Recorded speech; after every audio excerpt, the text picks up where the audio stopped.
Hello, friends. Welcome to the Jazz Ranch.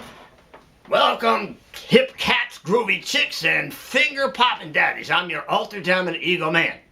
And I must tell you that you all have an alter ego. You know, he's checking up on you. And, so I check him on the KH. And, he did a video tonight, and he was doing the performance. In the middle of it, he sneezed.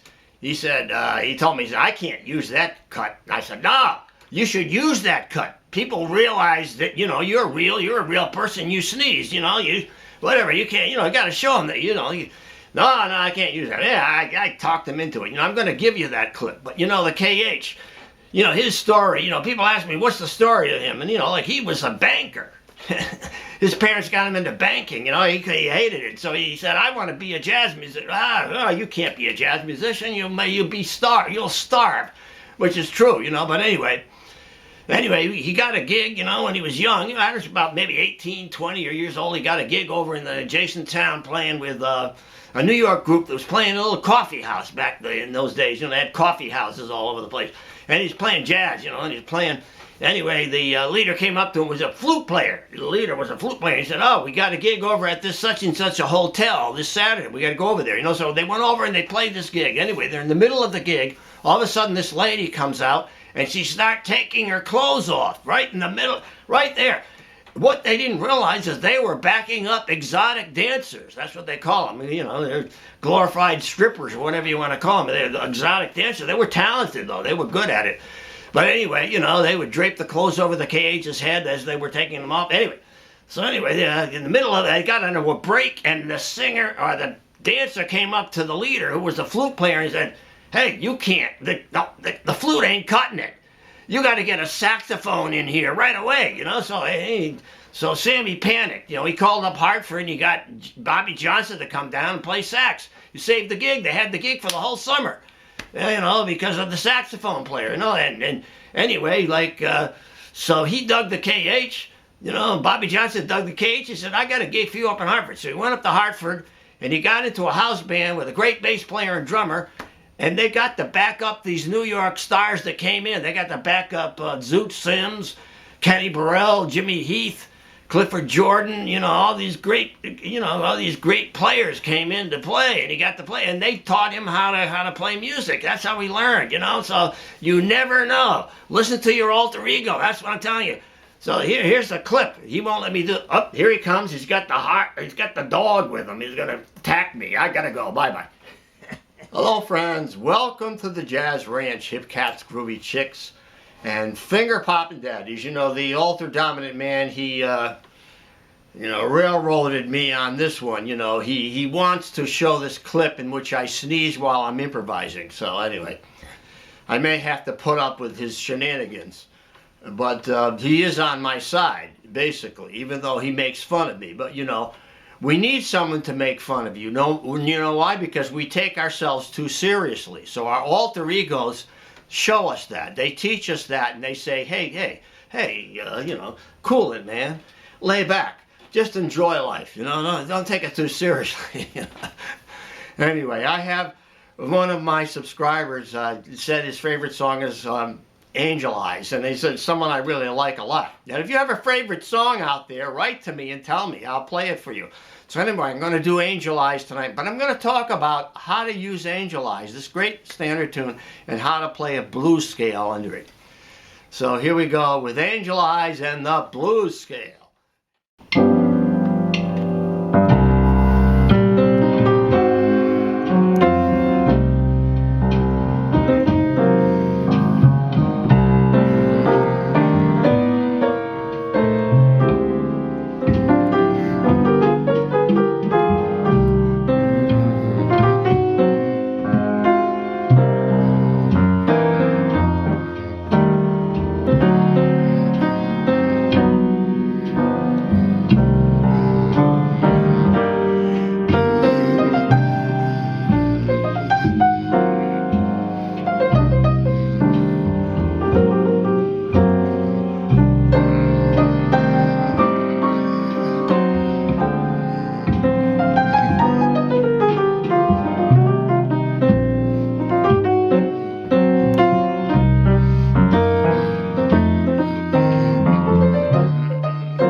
starting out, this song, Angel Eyes, one of my subscribers said this was one of his favorite songs.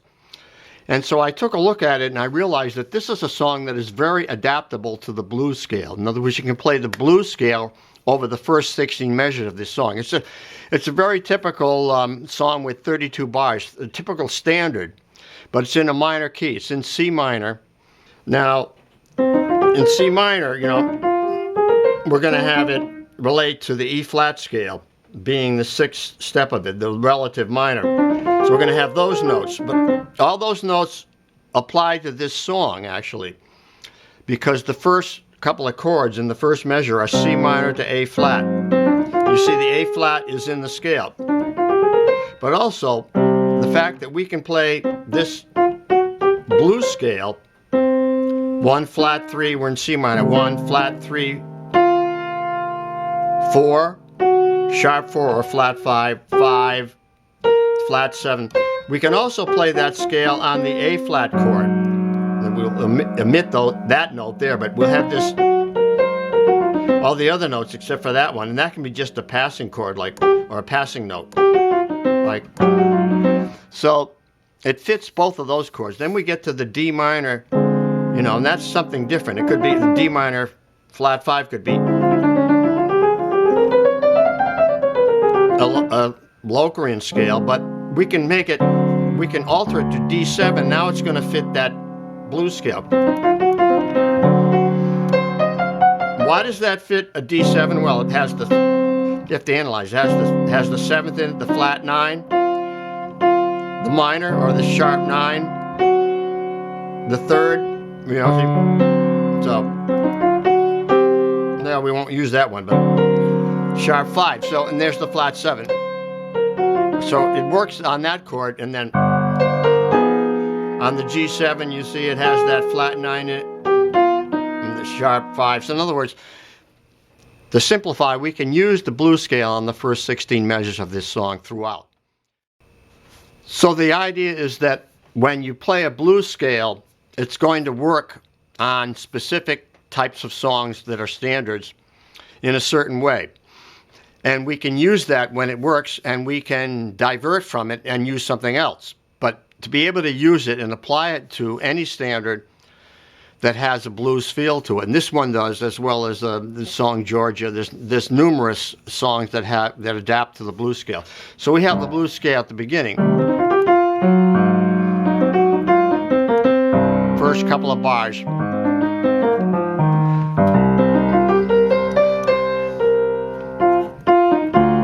We can, here it changes because we have this 2-5 of the C minor, so we might want to introduce a couple other notes, like, or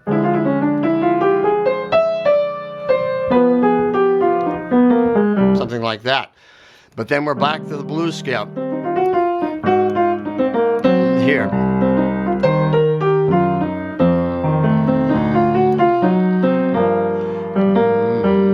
See there, that's all blues scale except for that one measure.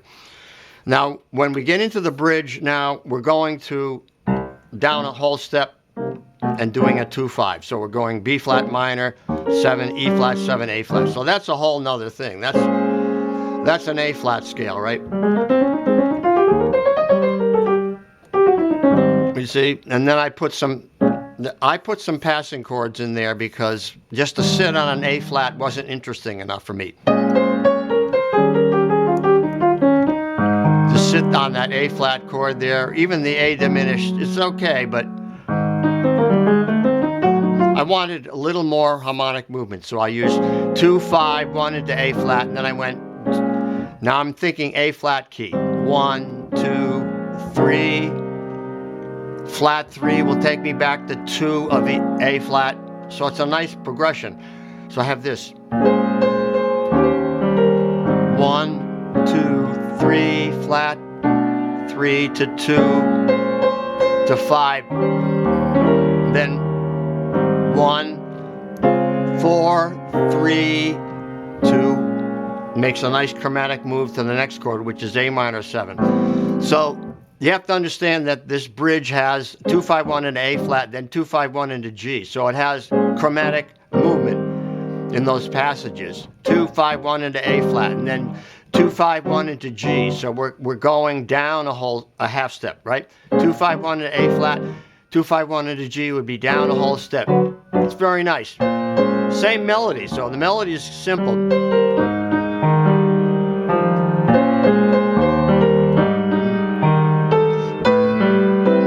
Melody is built on the ninth, right? 1, 2, 3, 4, 5, 6, 7, 8, 9.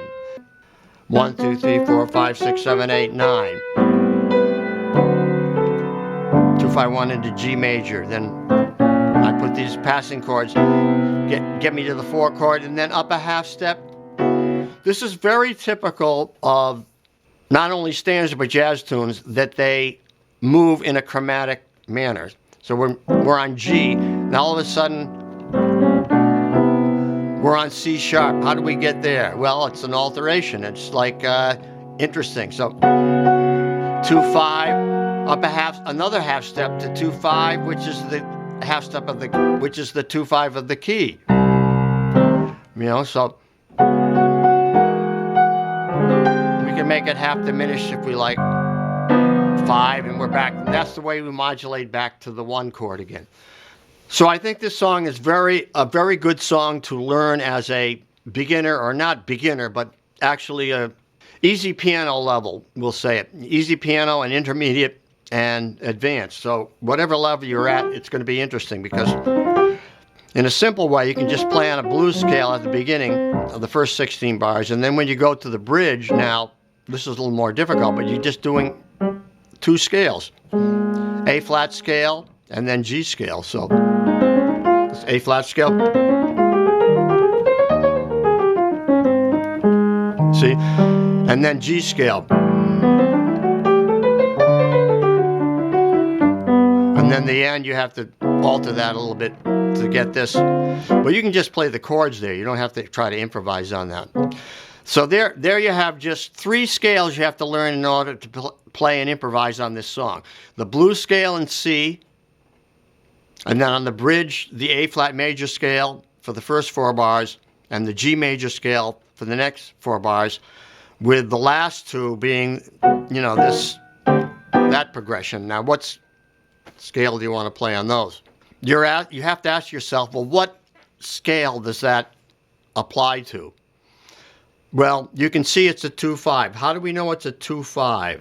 Well, in other words, it's the second step of a major scale and the 5th step of a major scale. So that's the second step of a major scale, and that's the 5th step of a major scale. So it's B. So it's a B major scale, which is this. But it's starting on C sharp.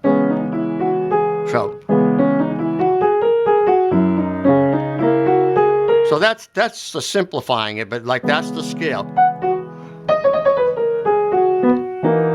Now the next one is D minor to G7, where we can easily see that's taking us back to C minor. And they don't use the half diminished there. You could use the half diminished, so you'd have this.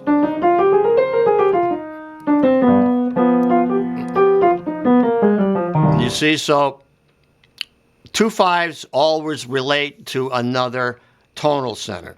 So C sharp, F sharp relates to B major. D minor, G7 relates to C, either major or minor. In this case, it's minor. So you might think that the 2 should be half diminished and the 5 should be like that, a 5 with an augmented 5th. And that's fine. Takes us back to C minor. I want to give you a quick look into my book, my jazz piano book, Methods and Songbook. It's for professional playing. I have 2 volumes here. It's in a 3-ring binder. Makes it very practical. You see the 3 rings now. It lies flat on the music stand. You can take pages out for photocopying. And here in volume 2, chapter 23, basic jazz improvisation, the major modes, application of the major modes, and so on. Everything is in this book is listed in order of difficulty, from beginner to intermediate to advanced. And here's chapter 24 in volume 2 on scales for improvisation. All the important scales you need to learn: major scales, minor scales, dominant scales, pentatonic scales. They're all in here. All the important ones, and how to use them. how to apply them. And here is reharmonization and substitution chords and so on. So you're going to learn a lot from the book as well as from my videos. So you want to have both. You want to have my videos and my book to have the complete resource for my teaching. Signing off from the Jazz Ranch. Thanks so much for tuning in. I hope you enjoyed this video. Please write to me or leave a comment. I really appreciate that, and I will always respond to your comments if you give me enough time. And I will say until next time, swing loose, and we'll see you around the block. Bye-bye.